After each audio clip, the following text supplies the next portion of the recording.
Good evening, you're joining us again in the daily bulletin of Into Vietnam, presented to you by VITV channel. Our top stories. Total assets of Vietnamese bank hit more than 6.17 billion dong. Foreign bonds prioritize urgent projects in 2012-2015 period.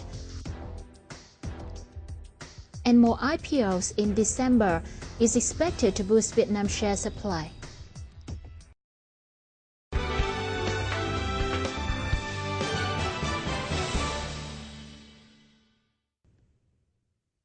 In its report on credit institutions as of October the 31st, the State Bank of Vietnam said total assets of the system hit 6.17 billion dong, rising 6.34% from the start of the year.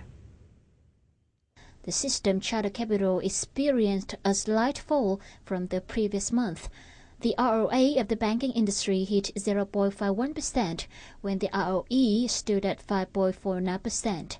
The capital adequacy ratio of banks is well above the regulated level of 9%, to hover at around 13.22%. The CRA of the state commercial banks is 9.89%, while that of commercial and joint venture banks at 12.27% and 31.24% respectively.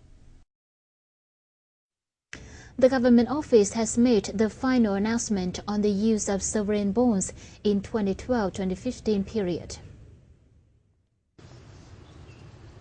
In details, the Prime Minister directs to prioritize incomes from government bonds for urgent projects in the period, finish some projects ahead of schedule to timely meet the socio-economic development requirements and improve people's living standards, particularly in hardened and mountainous areas.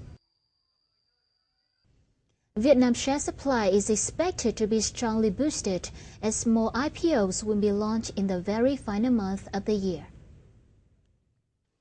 As many as 15 Vietnamese companies will make a public offer of a combined 240 million shares on the Ho Chi Minh City Stock Exchange this month.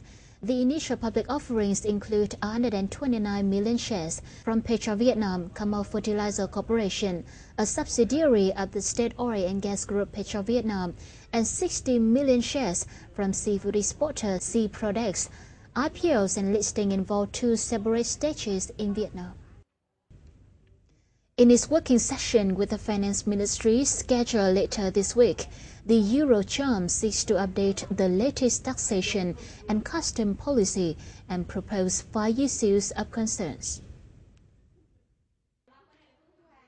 They include account system, taxation incentives, and taxes on foreign contractors on insurance distribution, and value-added taxes on export services. On account system, the Chamber recommends a flexible mechanism in the manner requiring accountants to retrieve and maintain the relevant documents to better suit the current economic conditions. Concerning taxes on foreign contractors on insurance, the Eurocharm proposes the Vietnamese government to deal with taxes according to Circular 103 ahead of the issuance of the regulation. On value-added taxes on export services, Eurocharm requires a detailed explanation on the terms consumption outside Vietnam in the new circular on VAT to avoid any ambiguity on the regulation. And now let's move on the program with some foreign trade news. The Finance Ministry released Circular number 185 to raise import tariffs on oil and gas products by 9 to 10%. Particular petroleum products have their import taxes raised from 18% to 27%. The tariffs on diesel for automotive vehicles and other forms of the fuel are adjusted up from 14 to 23%. Fuel petrol will be levied a higher tax from 15% to 24%, while the taxes on massive products will increase from 16% to 26%. Data from the General Customs Department shows Vietnam export to ASEAN countries in 9 months hit $13.64 billion, a slight rise of 0.3%, while it spent $16.99 billion to buy goods from the countries, rising 7.4%. As import grew at a much quicker pace than exports, the Vietnam-ASEAN trade balance was deficit at $3.35 billion, surging 51% from 1 year ago.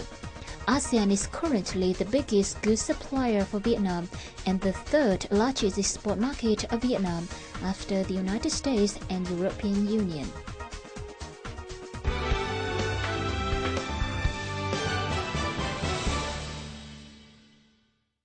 Once a month, Ms. Do Phương Linh, an office clerk, goes to bank to receive remittances from overseas relatives.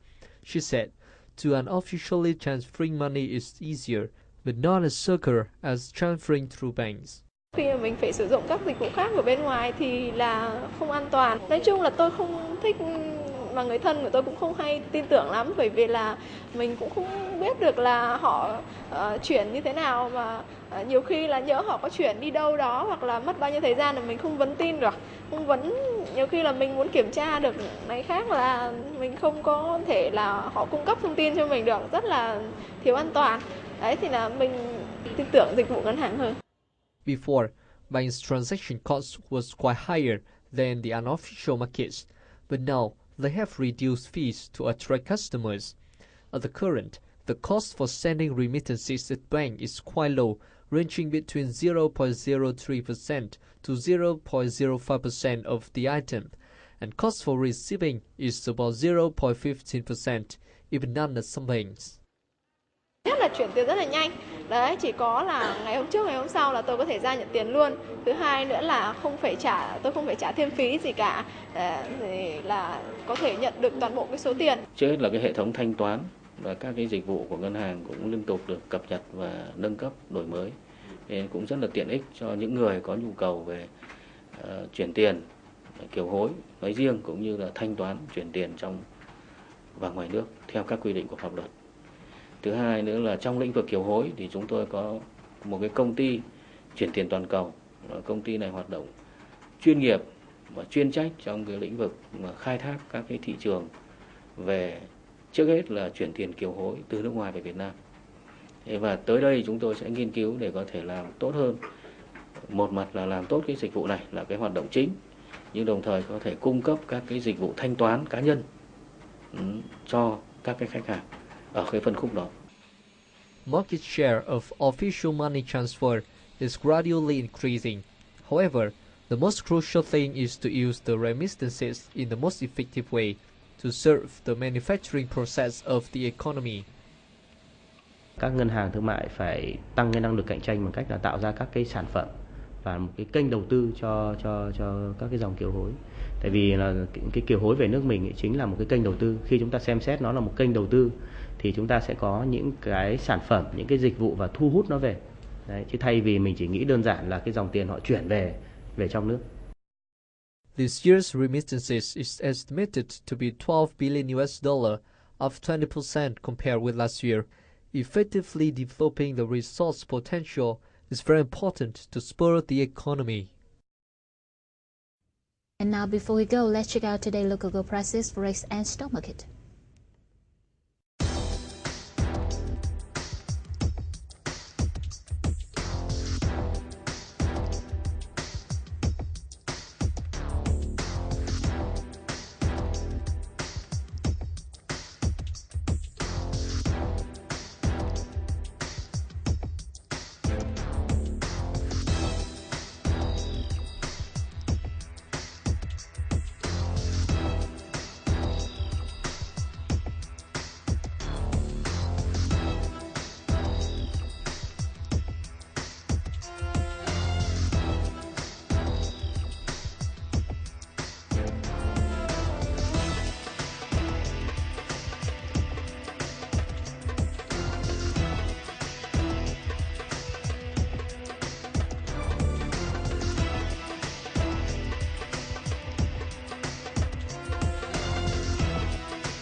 Well, that's the very end of the program. Thank you so much for watching. We see you soon at the top of the hours. Till then, bye-bye.